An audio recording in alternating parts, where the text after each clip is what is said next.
প্রশ্নটি একজন হিন্দু গবেষকের। তিনি বলেন, ইসলাম ধর্ম বলে ধ্যান করা নিষেধ, কিন্তু হযরত মুহাম্মদ সাল্লাল্লাহু আলাইহি ওয়াসাল্লাম গুহায় কেন গিয়েছিলেন এবং সেখানে তিনি কিভাবে আল্লাহর উপাসনা করতেন?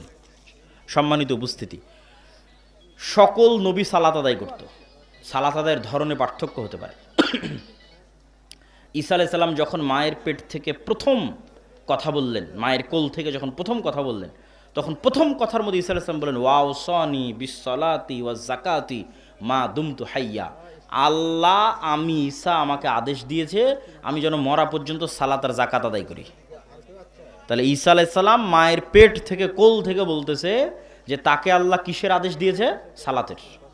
তাহলে সালাত এবং যাকাত সকল নবী আদায় করতে, ধরন ভিন্ন হতে পারে। তাহলে মুহাম্মদ সাল্লাল্লাহু আলাইহি ওয়াসাল্লাম কীভাবে ইবাদত করতেন? তার দাদা আব্দুল মুত্তালিবকে যেভাবে ইবাদত করতে দেখেছে, সেই ইবাদতের ধরন আমাদের জানা নেই।